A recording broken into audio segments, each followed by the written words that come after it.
ரொம்ப நாள் ஆச்சு வீடியோ போட்டு. எனக்கு பூஜை பாத்திரம் விளக்குற வேலை இருந்தது. வாஷ் பண்ண வேண்டிய எல்லா பாத்திரத்தையும் எடுத்துட்டு வந்து வச்சுட்டு, அதில வந்து தண்ணி ஊத்தி நல்லா வந்து கொஞ்சம் நேரம் ஊற விட்டாச்சு.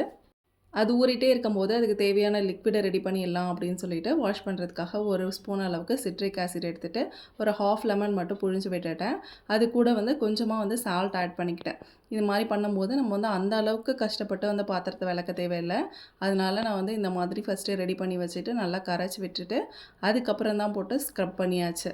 எண்ணெய் பிசுபிசுப்பு இருக்கிறதுக்கு ஃபஸ்ட்டு சோப்பை போட்டு நல்லா வாஷ் பண்ணி எடுத்துட்டு, அதுக்கப்புறம் இந்த லிக்விட் போட்டு நல்லா தேய்ச்சோம் அப்படின்னா, கொஞ்சம் நேரத்திலே பாத்திரம் பளிச்சுன்னு ஆயிடும். ரொம்ப ஸ்ட்ரெயின் பண்ணி தேய்ச்சுக்கணும் அப்படிங்கிற அவசியம் கிடையாது. அதுக்கப்புறம் வந்து நம்ம பீத்தாம்பரி பவுடரோ, இல்ல சபீனாவோ வச்சு நல்லா தேய்ச்சு எடுத்துட்டோம் அப்படின்னா, பாத்திரம் நல்லா பளபளன்னு சூப்பரா ரெடி ஆயிடும். விளக்கி கழுவின பாத்திரத்த அப்படியே விட்டுறாம, அது கூடவே வந்து ஒரு டவல் வச்சு நம்ம தொடச்சு எடுத்துட்டோம் அப்படின்னா, வந்து அதோடைய ஈரம்லாம் இல்லாம பாத்திரம் ரொம்ப நாளைக்கு சூப்பரா பளிச்சுன்னு இருக்கும்.